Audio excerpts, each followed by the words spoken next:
నేను అట్లా అనుకోవట్లేదండి. అంటే ఇప్పుడు రెడ్డి సామాజిక వర్గం మొన్న టీడీపీని ఓన్ చేసుకుంది సీమలో రెడ్లే కదా గెలిచింది చాలా చోట్ల టీడీపీ తరఫున. బట్ ప్రాక్టికల్ గా అంటే ఇదేంటంటే పవర్ అనేటటువంటిది అనుభవించిన వాళ్ళు రెడ్లు కానీ కమ్మ సామాజిక వర్గాన్ని పవర్ ని ఎంజాయ్ చేయడం ఎట్లా అనేది తెలిసిన వాళ్ళు వాళ్ళని ఆ పవర్ ఎంజాయ్ చేయనియట్లేదు. ఇప్పుడు రామప్రసాద్ రెడ్డి ఉన్నాడు, ఆయన ఏం పవర్ ఎంజాయ్ చేస్తాడు పాపం, ఓ ప్రకటన ఇవ్వడానికి పనికొస్తున్నాడు. అయితే ఇప్పుడు అంటే ఆ పవర్ ని ఎంజాయ్ చెయ్యాలనేటటువంటి తపనే కాంగ్రెస్ తెలుగుదేశం ఇన్నేళ్ల నుంచి నడిపిస్తోంది. అది మాకు కావాలన్న తపనే జనసేన పుట్టుకి ప్రజారాజ్యం పుట్టుకి కారణమైంది. కాపు సమాజం బీసీలు ఓసీల్లో బ్రాహ్మణ క్షత్రియ వీళ్ళందరూ కూడా మాకు రికగ్నైజేషన్ ఉంటే చాలు అనుకుంటున్నారు కానీ మాకు పవర్ రావాలని కోరుకోవట్లేదు. అందుకే కదా కోసం పెట్టిన పార్టీ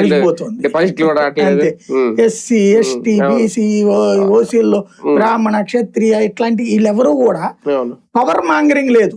మేము పవర్ ని ఎంజాయ్ చేయాలి, పవర్ ని చూపించాలి, మా వాడు ఒకడు పవర్ లోకి రావాలని కోరుకోవట్లేదు.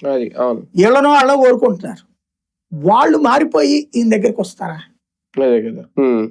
ఉట్టి రెడ్డి సామాజిక వర్గం ఇప్పుడు కొంత మొన్న ఓట్లు వేశారు, వాళ్ళే ఇప్పుడు అసంతృప్తి ఉన్నారు, మా వాళ్ళని పవర్ ఎంజాయ్ చేయనియట్లేదు అనేటటువంటి తప్పు చేసామనేటటువంటిది. అంటే వీళ్ళు చేసిన తప్పు ఏంటంటే రెడ్లను వెంటాడి వేటాడుతున్నారు, కేసులు పెట్టించడం.